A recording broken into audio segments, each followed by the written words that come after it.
하겠습니다. 하나님, 나의 심장을 당신을 사랑합니다. 자, 옆에 보고요. 아이 컨택 하고요. 예수 그리스도의 심장을 당신 축복합니다. 반대편 보고요. 예수의 심장을 당신 축복합니다.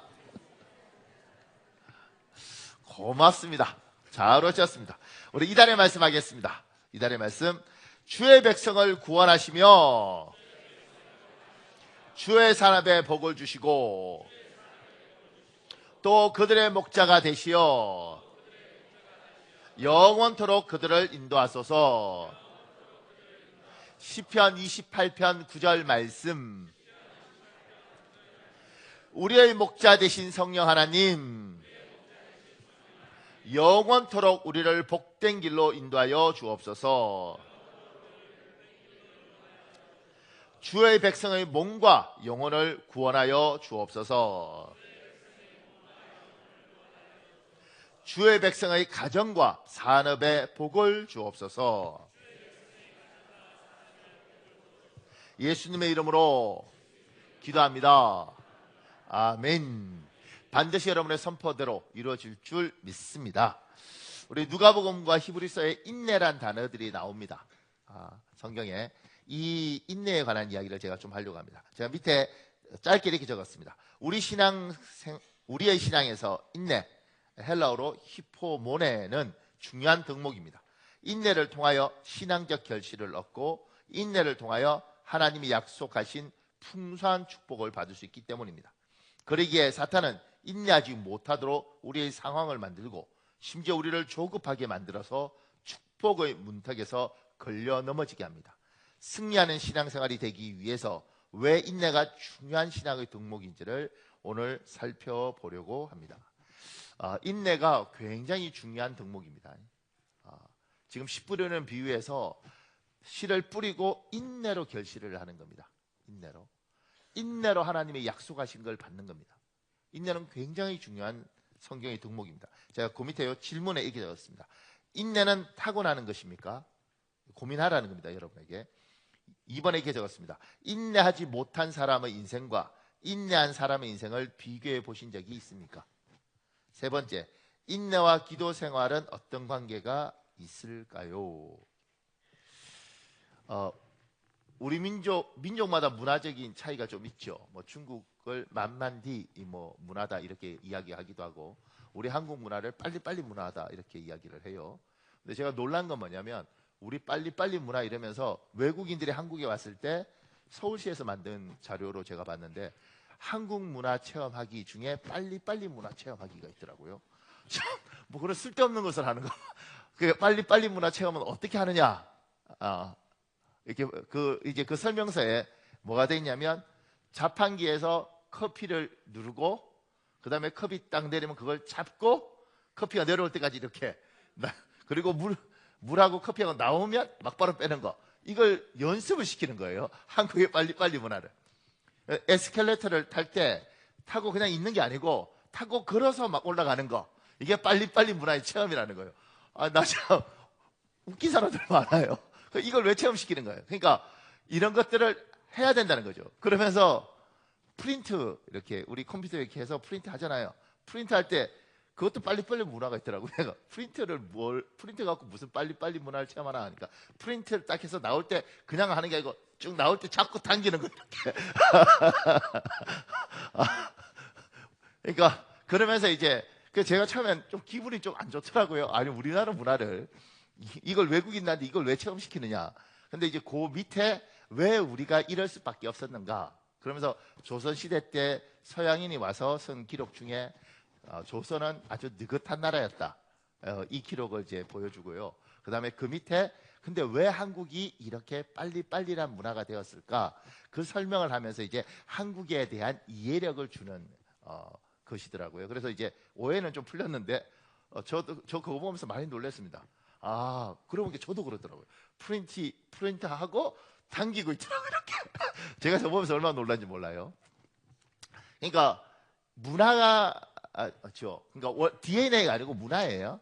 그러니까 우리는 그런 문화 속에서 자라서, 그러니까 나는 이래 이게 아니라 그런 문화면 고치는 거죠.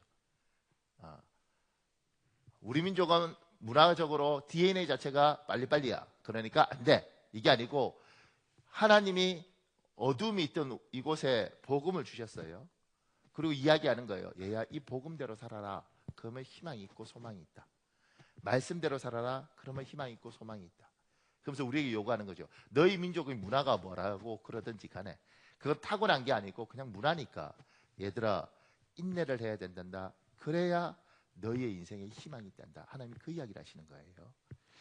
그 이야기를 조금 더 하겠습니다. 제가 그 밑에 인내와 결실 큰 1번에 이렇게 적었고요. 인내를 해야 결실이 있는 것입니다. 작은 1번에 이렇게 적었습니다. 인내하지 않으면 인생에서 결실을 맺기 어렵습니다. 왜냐하면 삶은 총량제로 평가되는 것이 아니기 때문입니다. 이 말이 조금 어렵습니다. 그러니까 삶은 총량제라는 것들은 이렇게 정리하면 좋을 것 같아요. 우리가 인생을 이렇게 보면서 저 사람은 80년을 살았는데 60년은 너무너무 행복했고 20년은 지긋지긋했어. 그러니까 60년 동안 행복하고 20년 지긋지긋했으면 60년 행복했으니까 저 사람 행복한 사람. 요렇게 전체를 총량을 두고 그 중에서 요만큼 행복했으면 행복한 사람이야. 요렇게 생각하도록 하는 것이 총량제 같아요. 여러분과 제 인생이 그런 식으로 따질 수 있나요?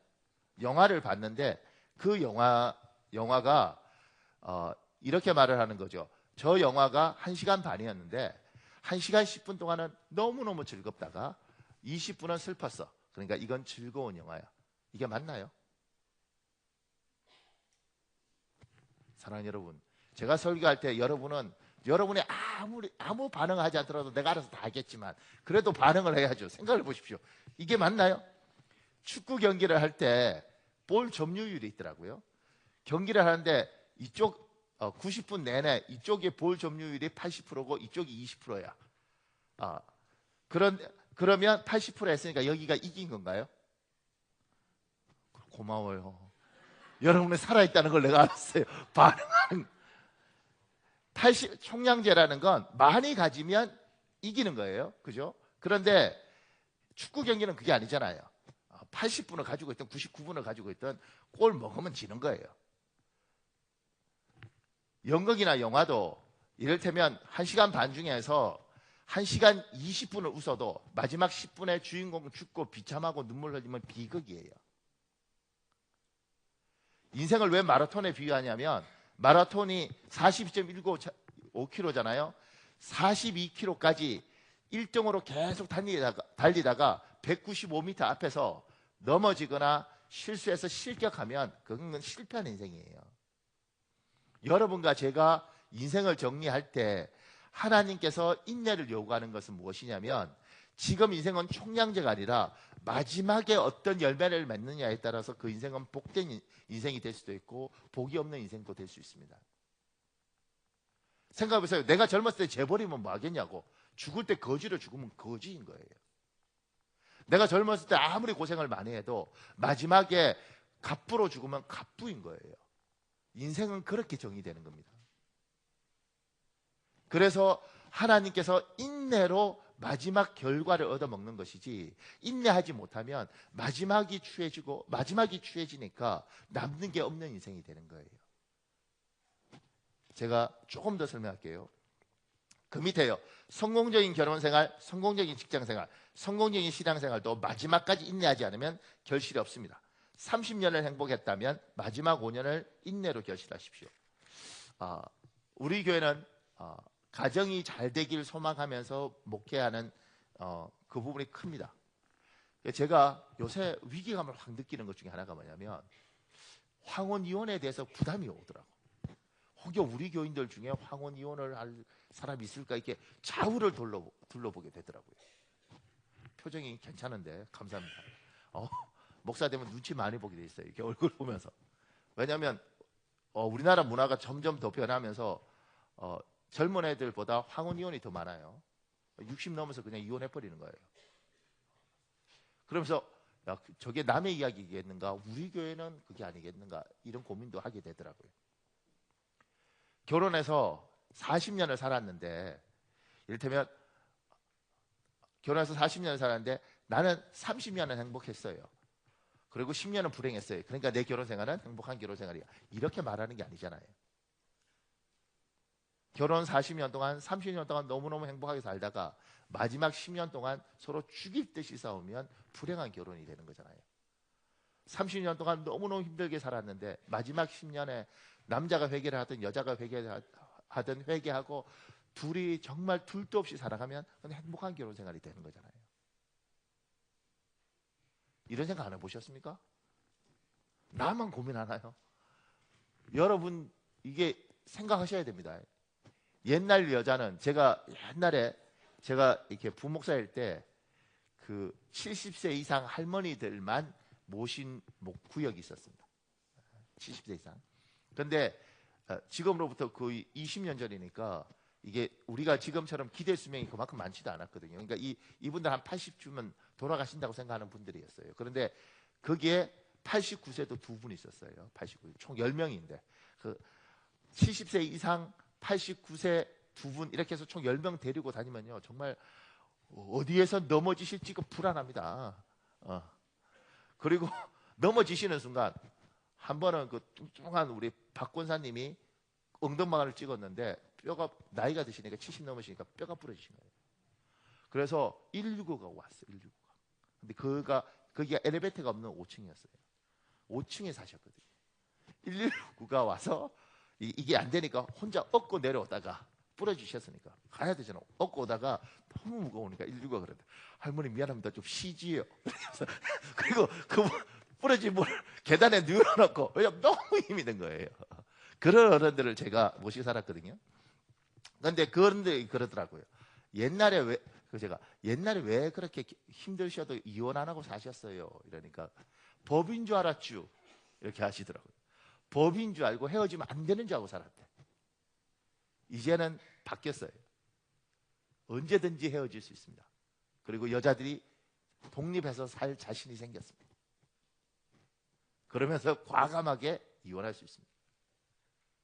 그러면 내 결혼 인생 40년이면 40년의 마지막이 내 40년 동안 지긋지긋하게 참아서 그리고 도장 찍는 순간 내 결혼은 실패한 결혼이 되는 거예요.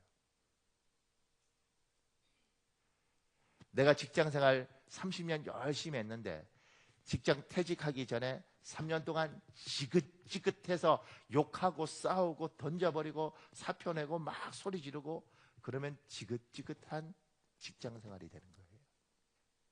왜냐하면 마지막이 그러면 앞에 아름다운 추억은 하나도 없더라고요. 사람은 참 희한하게 창조됐어요. 교회에서 권사님들이나 어른들 잘 들으셔야 돼요. 왜냐하면 교회에서 권사님들 중에 막 이를테면 20대 막 충성해서 40, 50, 60, 70까지 너무너무 귀했어. 그래서 교회가 막 그 권사님 보면서 야 50년 동안 저렇게 귀한 권사님이 있나 이랬어요. 근데 마지막 70대에서 갑자기 인생이 서러워. 내가 왜 교회에 충성하고 살았나? 사람들이 날 알아주지도 않는데. 그리고 남은 10년 동안 아주 교회를 뒤집어 놓으시면 나쁜 권사님으로 천국 가시는 거예요. 이해 안 가십니까? 사람이란 존재가 참이야. 20살부터 70까지 이를테면 50년을 아주 교회에서 저거 교회 안 떠나나? 저게 예수 믿는 거 이렇게 지긋지긋하다가 갑자기 70에 회개하고 날마다 눈물로 회개하고 기도하고 이렇게 하시다가 10년 후에 천국 가시면 우린 다 기억해요. 회개한 훌륭한 권사님 이렇게 기억해요. 인생은 총량제가 아니라는 거죠. 여러분이 열매를 맺으려면 인내해서 마지막까지 해서 결과가 나와야지 결과가 있는 인생입니다. 동의가 안 되나요? 좀 더 가보시죠. 제가 그 밑에요. 마지막까지 인내하지 못하는 가장 큰 이유는 희망이 보이지 않기 때문입니다. 믿음의 사람은 헛된 꿈을 말하는 것이 아니라 하나님으로부터 오는 희망을 선포해야 됩니다. 여기 김동길 교수가 쓴 글 중에 이런 내용이 있습니다. 보세요.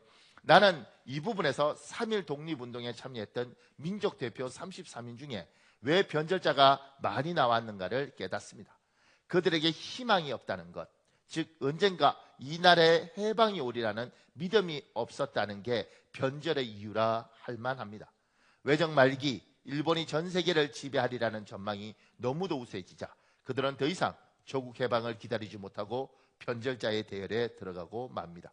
체린이나 박희도 같은 민족 대표들과 더불어 문학계에서도 명사로 이름을 날렸던 춘원 이광수나 육당 최남선 같은 이들의 변절은 그래서 안타깝기 짝이 없습니다. 춘원 이광수나 육당 최남선 같은 분들은 민족주의자였잖아요. 이 사람들 친일 반역자 명부에 들어있습니다. 그들이 마지막까지 인내로 독립투사로 살았으면 열매가 있는데 잘 살다가 변절하셨어요. 왜냐하면 희망이 안 보여서. 그리고 나니 남는 게 뭐냐면 반민족자, 그 다음에 매국노 이런 게 이분들에게 남는 거예요. 처음부터 나라를 팔아먹었던 게 아니에요. 마지막까지 끝까지 인내했어야 되는데 하다가 중간에 포기한 거예요. 그러면 그것만 남는 거예요. 근데 이분들이 왜 배반했느냐면 조선의 독립이 희망이 안 보이는 거예요. 왜냐하면 일본 이야기만 듣다 보니 아니 미국하고도 전쟁하는 이 나라, 중국도 이긴 이 나라한테 우리가 어떻게 독립을 하겠냐 이렇게 생각하는 거죠. 그래서 희망이 없으니까 변해버린 겁니다. 여기서 굉장히 중요한 게 있습니다. 집의 가장들은 반드시 내 아내에게 희망을 주어야 되는 거예요. 그래야 어려워도 버티는 겁니다. 여보, 힘들어도 우리가 이렇게 한 3, 4년 고생하면 그래도 하나님이 길 열어주시지 않겠냐. 지금 어렵더라도 우리 잘 이겨내자. 이 희망이 헛된 바람이 아니고요. 이런 희망적인 것이 사람을 힘들어도 버티게 하는 겁니다. 지금 우리가 많이 어렵지만 우리 그래도 지금 열심히 하면 우리가 70에는 그래도 좀 숨쉬고 살지 않겠냐. 당신 고생 많이 하는 거 아는데 우리 참고 조금만 더 버티자. 이게 집의 가장들이 리더들이 해줘야 될 말이에요. 그래야 버틸 수 있습니다. 그런데 내가 힘드니까 그리고 내가 리더라는 생각을 하지 않고 그냥 나는 그냥 아버지야. 그냥 나는 그냥 가장이야. 나도 그냥 사람이야. 그러면 내 개인적으로 뱉고 싶은 말을 뱉어요. 인생 힘들어 죽겠네. 우리가 이 나이에 무슨 희망이 있겠어. 그 말이 리더로서의 생각을 못하는 거죠. 하나님은 그러니까 세상이 생각하는 가정하고 하나님이 생각하는 가정하고 다른데 하나님이 생각하는 가정에는 영적 지도자가 있습니다. 하나님은 그게 아버지가 되길 원하는 거죠. 아버지가 안 되니까 어머니가 할 수밖에 없는 불행한 상황이 생기는데 가장을 세우시고 아버지가 이 영적인 주도권을 갖기를 원하는 거예요. 그래서 말을 그렇게 해야 되는 겁니다. 여보 힘을 내라. 얘들아 힘을 내라. 지금 우리가 많이 어렵고 아버지도 여러 가지 어렵지만 반드시 하나님이 길을 여실 것이다. 그것이 가족을 버티게 해주는 겁니다. 그러니까 이걸 잊어버렸으면 회개하셔야 됩니다. 교회 집사님들 중에 어른들 중에 이걸 잊어버린 사람은 회개해야 되는 겁니다. 여러분은 나 하나가 아니고 이 집안에서는 내가 가장인 거예요. 교회 중직들도 잊어버리면 안 되는 게 있습니다. 그게 뭐냐면 나는 한 개인일 수도 있지만 교회 중직이에요. 교회 중직은 성도들한테 이야기를 할 때 이들에게 소망을 줘야 되는 겁니다. 그래야 버틸 수 있어요. 집사님 힘들지? 나도 많이 힘들었다. 지금도 내가 많이 힘들지만 그래도 하나님께 기도하면서 하나님이 잘 버티게 하더라. 때가 되면 너무 힘들지만 하나님이 길을 열더라. 집사님 힘이 들어도 버텨야 돼. 이렇게 이야기를 해야 된다고. 한국 교회가 많이 힘들어진 건 교회가 부패하고 목사님들이 썩고 뭐 큰 교회들이 돈을 이상하게 쓰고 그런 것일 수도 있지만 교회 많은 중직들이 예수를 믿으면서 이런 생각이 드는 거예요. 믿어봐도 별거 없네. 그래서 기도하는 사람에게 그렇게 기도해 소용없어야. 나 다 젊었을 때 그렇게 기도해봤어. 이렇게 하는 거예요. 그래서 활활 타고 있는 성령의 불을 우리가 소방관도 아닌데 확 꺼. 강원도 고성에 가서 산불을 꺼야 되는데 그냥 우리 그렇게 많이 해요. 왜냐하면 내가 살아보니까 인생이 지치는 거지. 그런데 잊고 있는 게 있습니다. 자기의 10년 전의 인생을 이 사람은 까먹고 있는 거죠. 10년 전에 내 인생이 어땠는지를 잊어버리니까 지금 투덜거리는 거예요.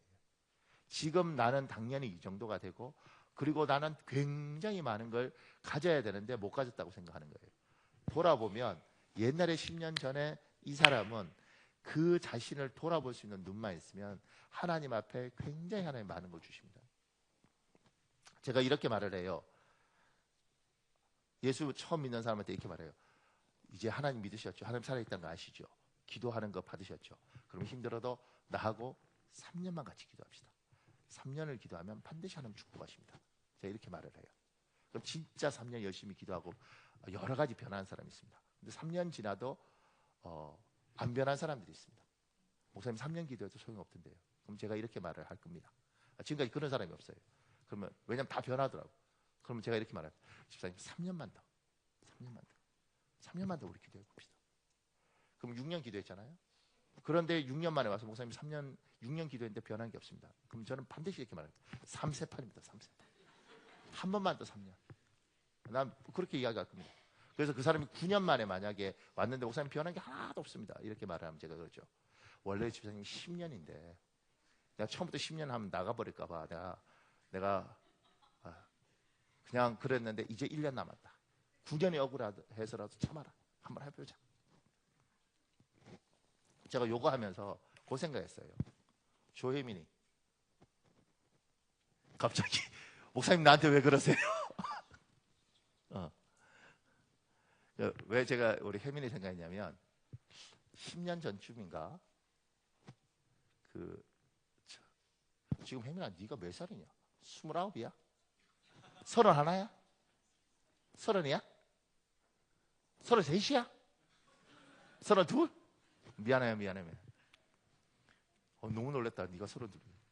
근데 이제 쟤하고 이제 제가 이제 둘이 이렇게 밥을 먹는 거예요. 밥을 먹으면서 저게 이제 저한테 울더라고요. 하나님이 절 사랑하시는 건가요? 하나님이 제 기도를 안 들으신 것 같아요. 그래서 제가 그때 참 예쁜데 너무 착해요. 그런데 그리고 지금 이제 10년을 보는 거거든요. 10년.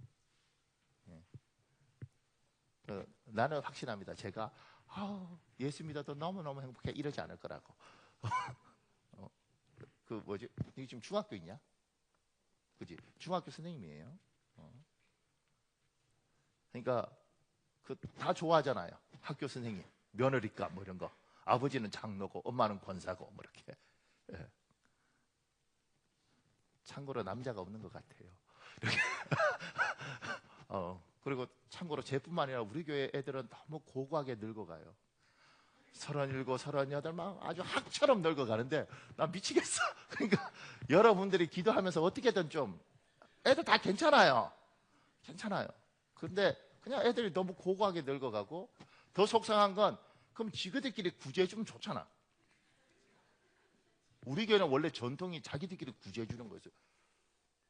이낭 집사, 그지? 강국 집사하고 우리 교회는 원래 저 친구들뿐만 아니고 우리 교회는 커플 많아요.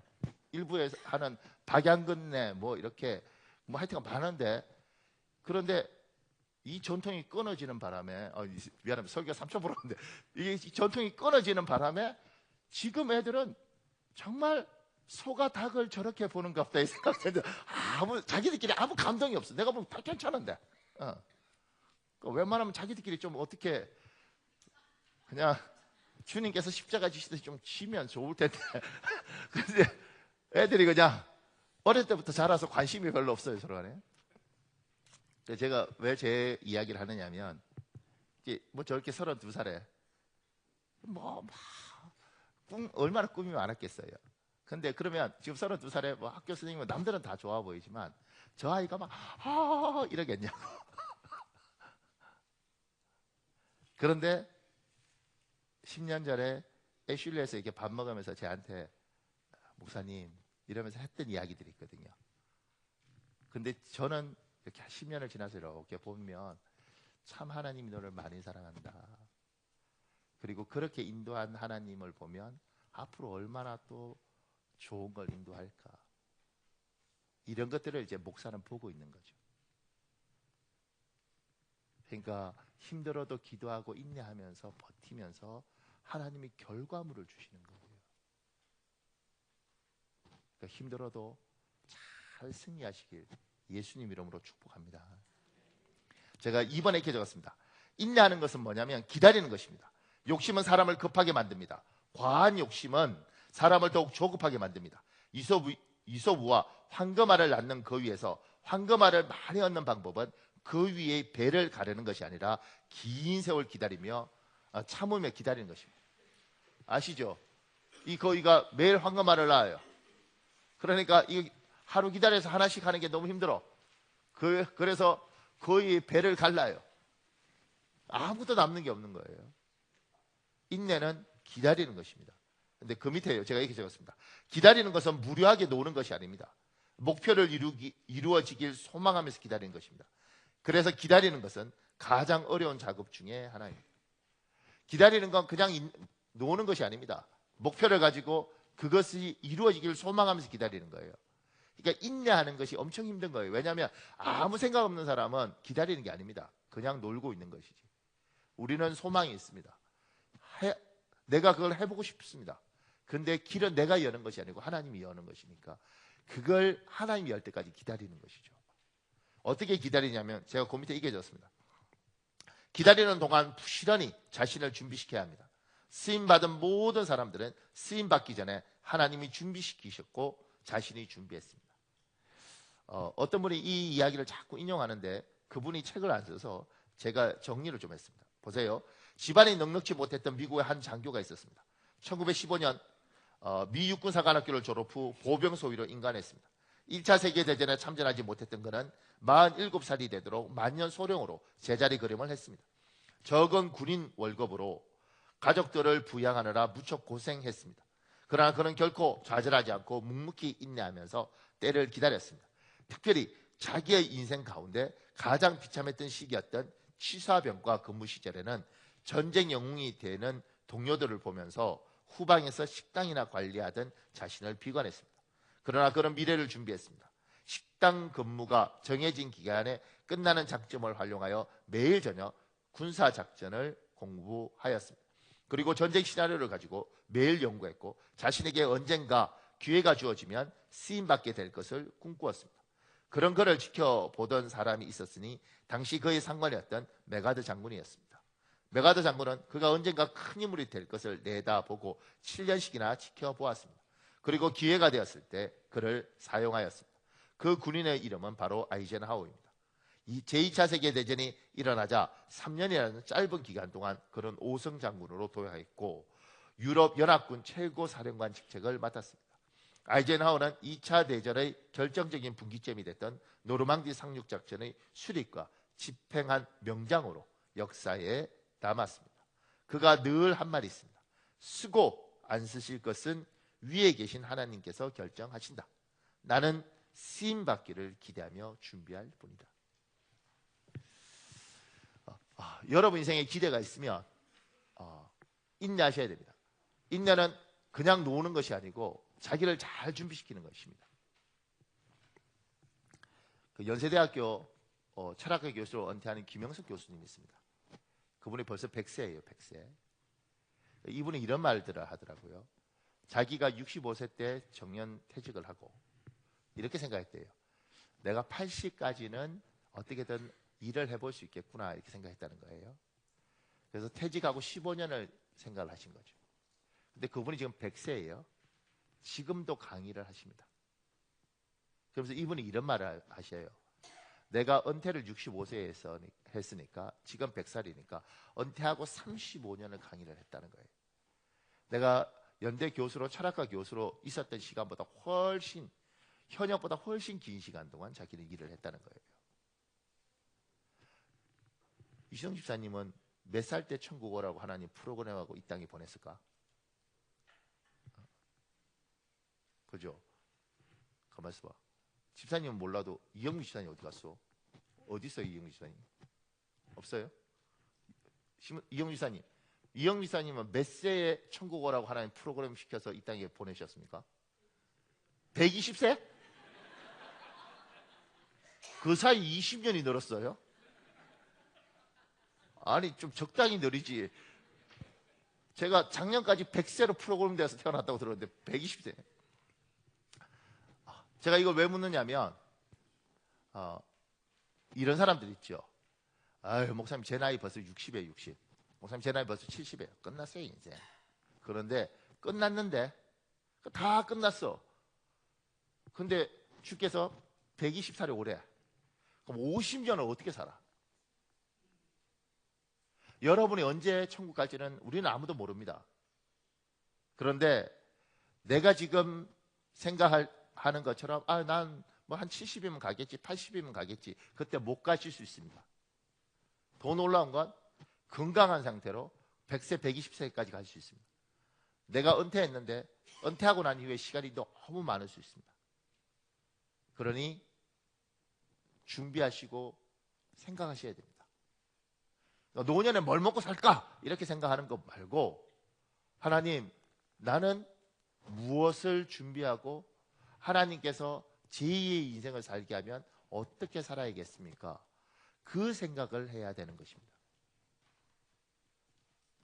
제가 놀라운 건요, 제가 24살짜리하고 상담을 하는데 우리 교회 애 말고 그 아이가 이렇게 말하더라고요. 저는 이번 인생은 끝났다고 생각합니다. 내가 24살짜리 보고 걔는 24살 인생이 끝났대. 이번 생은 끝났대. 근데 제가 가만 생각해 보면 대학교 4학년이거든요. 여기 경희대학교. 그러니까 그 나이에 그 금방을 뜰 수 있죠. 근데 70에 목사님 제 나이 70이에요. 뭐 다른 게 있겠습니까? 근데 90세 어른이 이렇게 말하죠. 좋을 때다. 이렇게. 하나님이 여러분과 제 인생을 어떻게 인도하실지는 모르지만 분명한 건 소망이 있으면 그 소망을 두고 기도하시고 길은 하나님이 여시는 겁니다. 그리고 나는 인내하면서 부단히 준비하는 겁니다. 안 쓰시면 할 수 없고 어떡하겠어요? 안 쓰시는 거. 쓰시는데 기회를 주셨는데 내가 준비되지 않으면 아무것도 할 수 없는 인생이 되는 겁니다. 제가요 원래 꿈 중에 하나가 전 세계 사람을 만나서 여러 가지 이야기를 하고 그들의 문화를 알고 싶었어요. 그런데 제가 30살에 이스라엘 갔습니다. 전 세계 애들이 와 있더라고요. 유럽 애들 한 30개 애들하고 한 6개월 같이 살았거든요. 놀라운 게 뭔지 아십니까? 걔들의 문화와 생각을 알고 싶었는데 영어가 안 돼. 왜냐하면 그 당시 한국 사람들 중에 책 보고 한 애들이 가서 영어를 할 수가 없습니다. 거기 가서 배우는 거예요. 깊이 있는 말을 할 수가 있나? 그들이 철학적 사고가 뭔지 알 수가 있나? 너희들은 어떤 식의 사고를 가지고 살았는지 내가 그 이야기를 할 언어가 안 되는 거예요. 굿모닝, 하와이오, 나시 미친요. 뭐 일단 영어 하고 있으니까 그 속을 어떻게 알겠어요? 하나님이 기회를 줘도 내가 그걸 활용할 수 없는 겁니다. 그러니까 준비하셔야 됩니다. 무엇을 준비하실지 어떻게 준비하실지는 하나님께 물어보십시오. 그런데 부지런하게 준비하시고 그리고 인내하면서 하나님이 주실 기회를 기다리셔야 됩니다. 하나님이 인생을 어떻게 이끌어 가실지 모릅니다. 제가 그 밑에 3번에 인내하는 것은 자존심이 상하는 일입니다. 굴욕적인 일입니다. 나보다 못난 사람들이 나보다 잘 나가고 나에게 기대를 걸던 사람들의 실망하는 모습을 지켜보아야 하는 일입니다. 인내하는 것, 목표를 위해서 갈 때 정말 비참한 건 자존심이 상하는 겁니다. 더 웃긴 건 나보다 못난 사람들이 너무너무 잘 나가요. 그때 실수하는 겁니다. 내가 빨리 서둘렀어. 인내는 그 모든 모욕과 굴욕을 참으면서 묵묵히 가는 것입니다. 왜냐하면 마지막에 승부를 보는 거예요. 마지막에.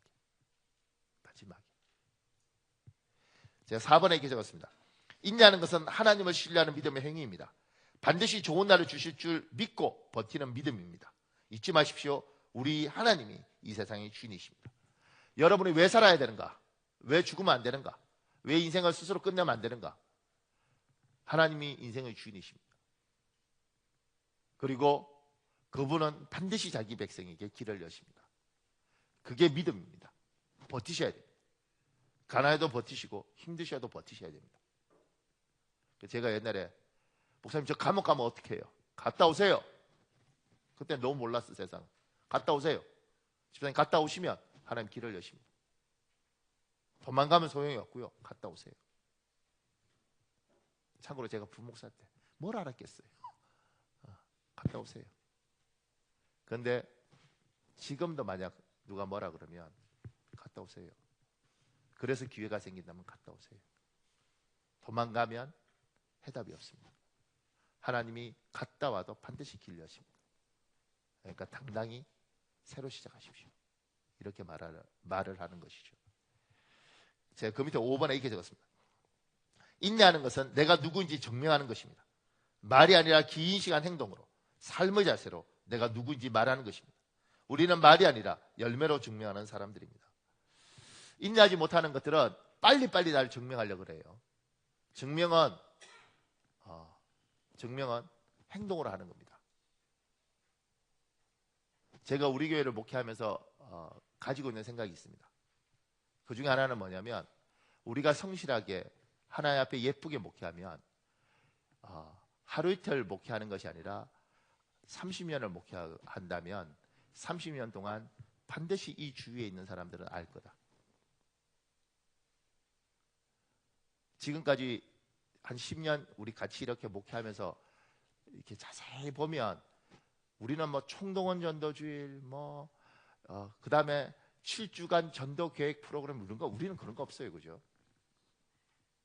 우리 노회에서요, 목사님들이 상대 교회가 참 이렇게 목회를 잘한다는데 나중에 어떻게 목회하는 거예요? 저한테 물어요. 제가 이렇게 말하죠. 우리는 아무것도 없어요. 미안합니다. 내가 이렇게, 우리는 아무것도 없어요. 우리는 전도할 때 전도하고 예배할 때 예배하고 그냥 우리 식구들끼리 모여서 즐겁게 삽니다.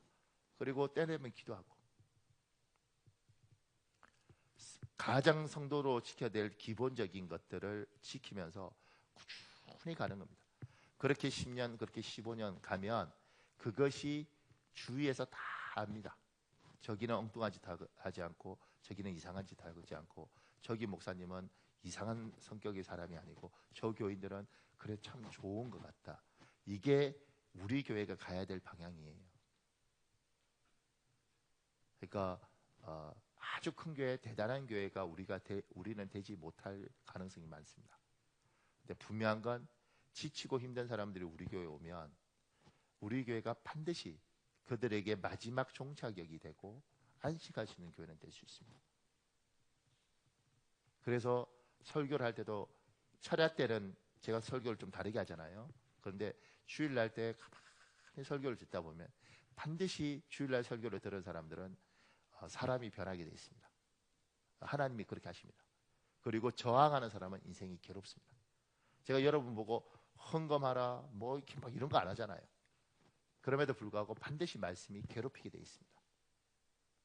왜냐하면 그리스도인이 되는 거예요. 저도 이 말씀을 듣고 괴롭죠.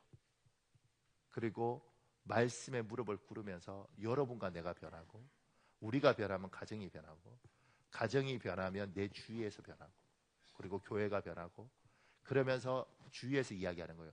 저 교회는 참 좋은 교회 같다. 저 교회 가면 참 좋더라. 특별하고 대단하지 않지만 저 교회 사람들은 참 사람들이 변하더라. 그래서 행동으로, 열매로 증거하는 겁니다. 그러니 이게 어렵죠. 왜냐하면 말로 저 착한 사람이야, 착한 사람. 그거 얼마나 쉽겠어요. 저 사람이 날 착한 사람인지 아는 동안 얼마나 긴 시간 필요하겠어요. 저는요 거짓말 안 해요. 내가 거짓말 하는지 안 하는지 저 사람이 날 보는 동안 얼마나 많은 오해를 하고 얼마나 자기 멋대로 생각했어요. 그런데 그렇게 5년, 그렇게 10년 가서 아는 거예요. 이수정 집사님, 미안한데 만약 집사님이 여보, 하나님이 우리 보고 대구로 내려가래. 그리고 홍진혜 집사한테 이야기, 홍진혜 집사, 알았어 여보, 우리 직장 다 그만두고 대구 내려. 이렇게 할 것 같아? 아니면 너가 드디어 미쳤구나 이렇게 할까? 대답하지 마. 대답하지 마. 무슨 대답을 하든 가정에 불화가 생기다. 제가 왜 이야기를 하느냐면, 제가 이거는 제가 화끈하던데 하건데요. 제가 이를테면 저희 사모한테, 사모님, 하나님이 우리 보고 소말리아로 가래. 그러면 진짜 가기 싫겠지만 눈물을 흘리면서 따라 나올 겁니다. 에이 목사님 속고 계세요 이런데. 왜 그렇게 이야기하냐면 20년이 넘게 살았잖아요. 그리고 기도하고 사모님 하나님이 이걸 원하시는 것 같아. 그러면 20년 동안 그렇게 살았기 때문에 서로 간에 법이 된 거예요. 남편 말 들어. 내가 네 말 듣다가 하루 이틀 손해보는 줄 알아. 뭐 이렇게 가는 거하고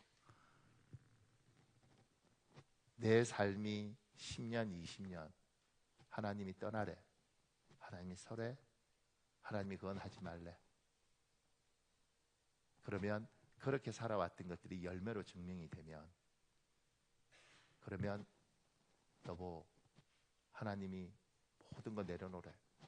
알겠습니다. 이렇게 되는 거죠. 여러분의 삶이 증명하도록 하기 위해서는 인내가 필요한 거예요. 그게 인정받을 때까지 긴 시간 필요한 겁니다.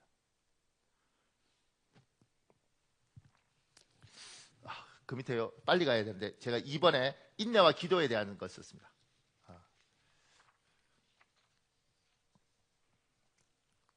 우리 힘들어도 사랑하는 여러분 찬송을 하고 설교를 제가 좀 더 하겠습니다.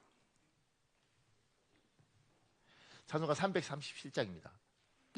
그리고 여러분들 중에 오늘 하나님께서 얘야 지금 제 앞부분의 설교 중에 모욕적이 있더라도 자존심이 상하더라도 인내해야 된단다.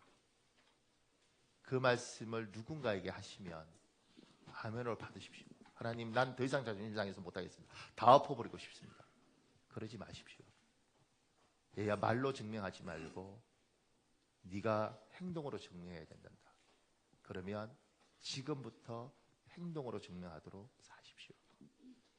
우리 찬송가 337장 찬양하고 제가 설교 조금. 자존심이 상하고 내가 너무 초라해 보이고 내 친구들과 비교될 때마다 내가 다 엎어버리고 내가 사고 쳐서라도 뭔가 해보겠다 이런 마음이 올 때 힘들어도 주님의 방법은 그 모욕을 다 참고 반드시 하나님께서 나에게 길을 여실 거라고 믿고 인내로 열매를 거두시는 복이 여러분에게 있길 예수님 이름으로 축복합니다. 그리고 여러분들 중에 가정을 지키기가 너무 힘든데 그래도 20년을 힘들게 참아왔더라면 마지막까지 가정을 잘 지킬 수 있는 능력을 하나님 여러분에게 주시길 예수님 이름으로 축복합니다. 우리 인내와 기도 관한 이야기를 제가 좀 빨리 하겠습니다. 제가 작은 1번에요. 기도하는 것 자체가 인내를 필요로 하는 행위입니다. 더운 여름에 추운 겨울에 예배당에서 1시간 동안 기도를 작정하고 기도해 보시면 쉽게 알 수 있습니다. 여러분 기도하는 것 인내가 필요합니다. 버티는 거 쉽지 않습니다. 더운 날 기도하는 것도 힘들고요. 추운 날 기도하는 것도 힘듭니다. 여름에 철야해야겠다고 교회 한번 와보시면 재밌습니다. 은혜는 안 오고 모기들이 얼마나 많이 오는지 그거 버티면 정말 힘듭니다.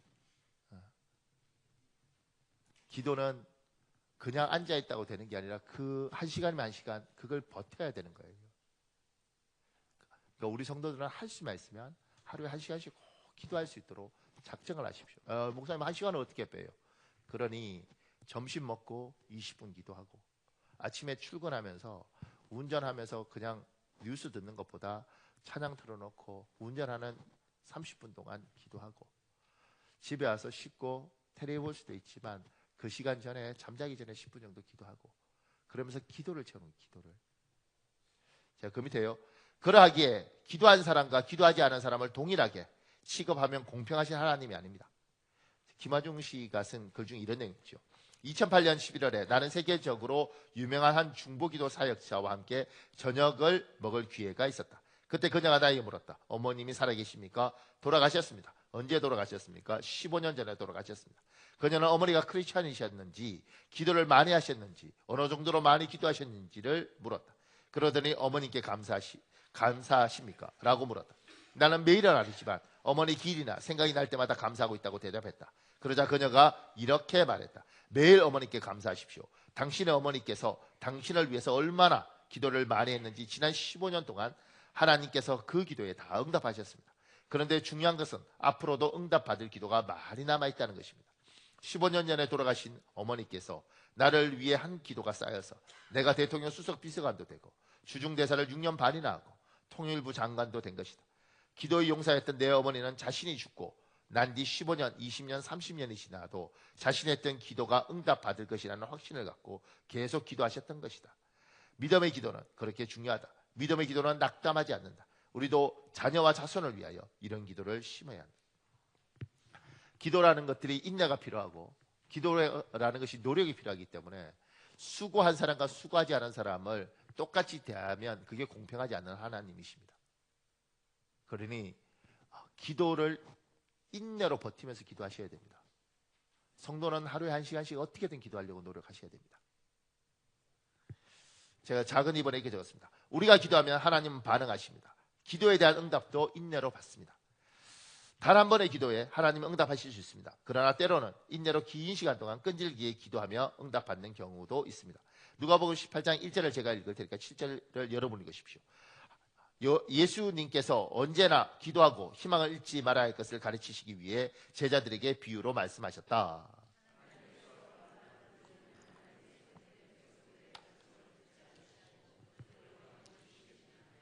성경 분명히 말합니다. 밤낮 하나님께 부르짖어 기도하는 사람들의 기도를 주님께서 미루시겠느냐는 거예요.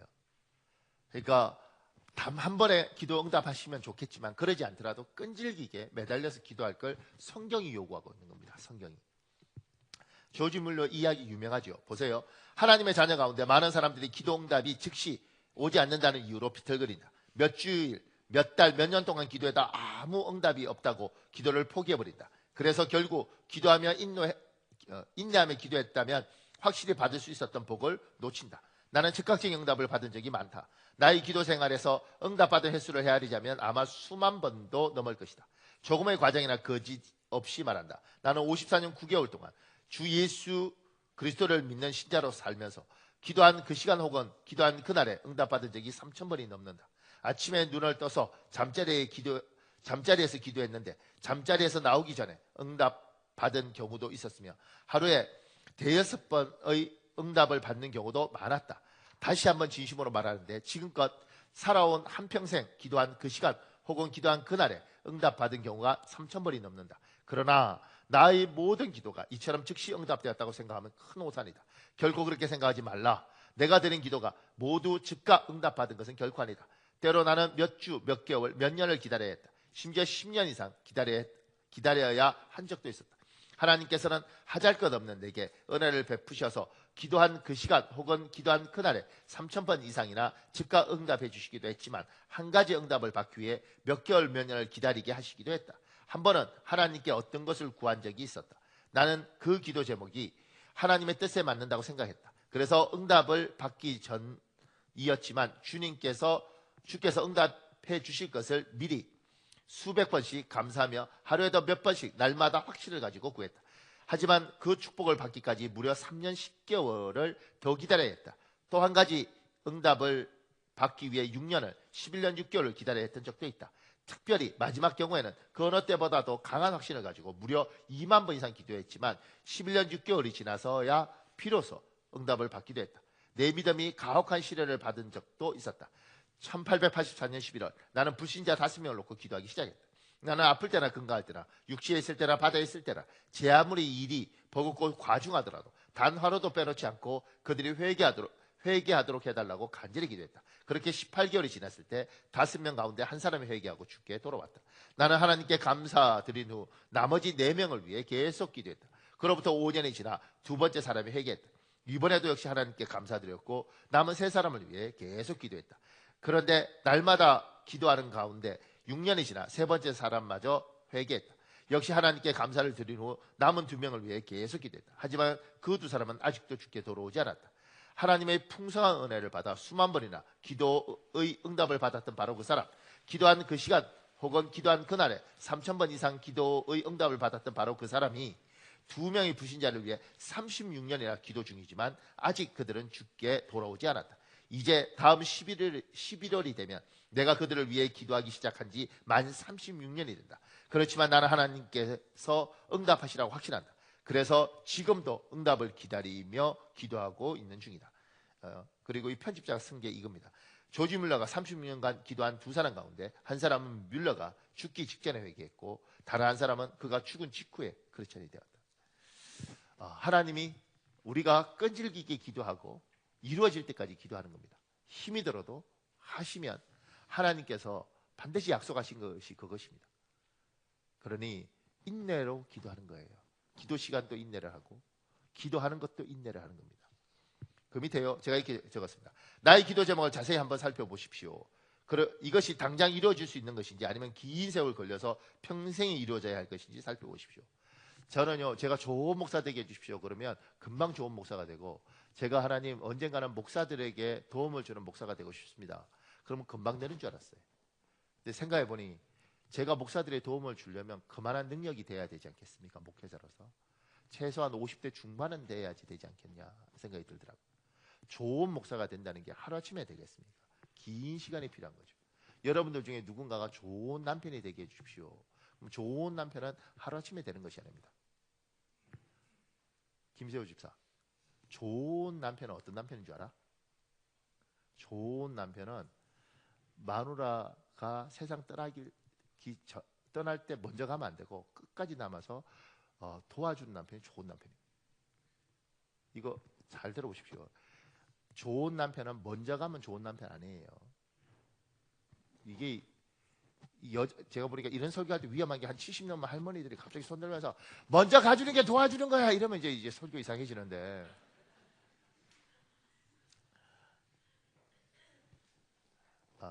혼자 남겨주고 가면 여자분들 그런 이야기 하죠. 우리 남편 너무너무 좋은데 일찍 갔어요. 가슴이 아파요. 여러분이 좋은 남편이라 되기 위해서 기도했다면 오래 살아야 되는 거예요. 혼자 놔두고 가는 게 아니라고요. 그래서 좋은 남편인지 아닌지는 언제 아느냐면 지금 좋은 남편이 아니라 그 사람이 오래 살아서 내 아내를 외롭게 만들지 않고 내 아내를 홀로 두지 않는 게 좋은 남편인 겁니다. 그러니까 내 기도가 응답되려면 시간이 많이 걸리는 거죠. 좋은 남편 되게 해주십시오. 금방 좋은 남편이 되는 줄 알아. 그렇지 않다는 거죠. 좋은 남편, 좋은 아내도 똑같습니다. 좋은 아내 똑같습니다. 제 아내가 좋은 아내가 되려면 오래 살아야 됩니다. 목사님들 중에 사모님이 일찍 돌아가는 경우가 많아요. 큰 교회 사모님들 중에 병이 많고 세상 먼저 간 사모님들이 많습니다. 왜냐하면 이게 교회라는 게 사람들이 모여 있고 말이 많은 거기 때문에 사모님들이 받는 고통이 많다고요. 그래서 사모님들이 암 걸리고 이렇게 일찍 돌아갔어요. 근데 이제 신실히 했기 때문에 교회가 커요. 1000명씩 막 이렇게. 그러면 이제 목사님 혼자 이렇게 못하니까 목사님이 재혼을 하는 경우가 있습니다. 제가 지금까지 만난 교회 중에 재혼해서 시끄럽지 않은 교회가 없어요. 다 그런다. 아이고 고생은 천혜 사모님이 하고 호강은 뭐래.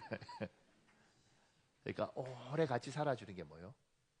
그게 좋은 아내인 거예요. 할 수만 있으면 둘이 같이 손잡고 천국 가면 참 좋죠. 그러니까 여러분이 한 기도가 어떤 기도인지, 그 응답이 언제 이루어지는지는 시간이 많이 걸려야 하는 거예요. 그러니까 당장 이루어지지 않는 기도를 사실 여러분들은 많이 하고 있는 것이죠. 조금 더요. 제가 그 밑에요. 우리가 기도한 기도 제목 중에 하나님이 하셔야 할 일이 있고 내가 해야 할 일이 있습니다. 자문해 보십시오. 하나님은 하나님이라 하시겠지만 과연 나는 나의 일을 제대로 하고 있는가? 기도하시고 여러분이 해야 될 일들을 여러분이 해야 됩니다. 그 다음에 그 밑에요. 3번에 이렇게 적었습니다. 때로는 나의 기도에 하나님이 노라고 대답하실 때가 있습니다.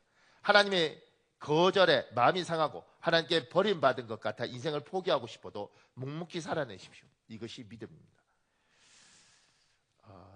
제가 그 밑에 글이 있죠.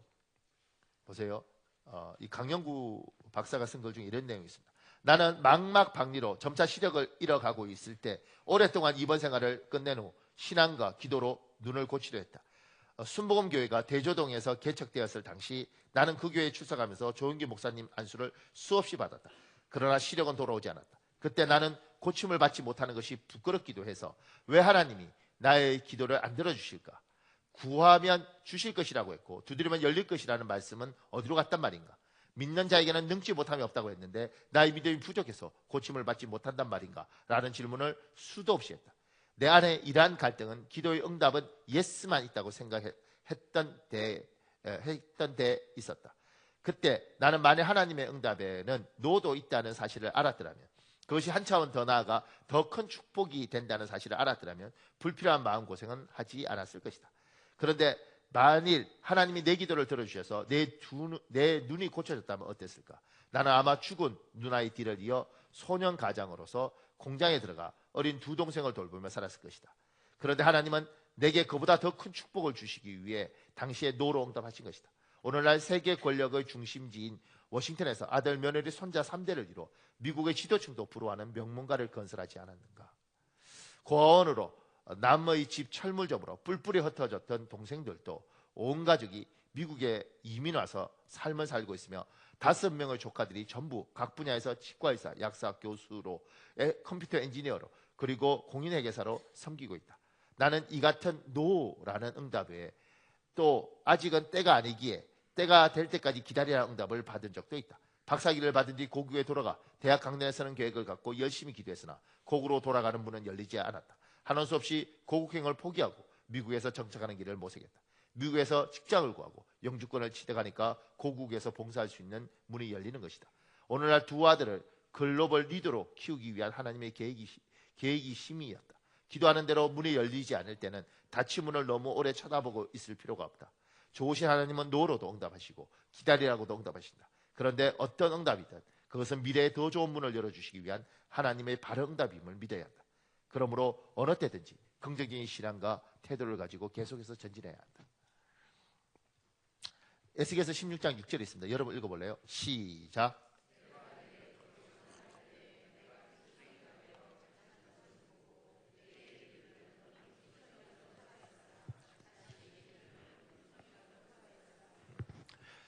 여러분 성경에 참 놀라운 표현이 있죠. 너는 피투성이라 살아라.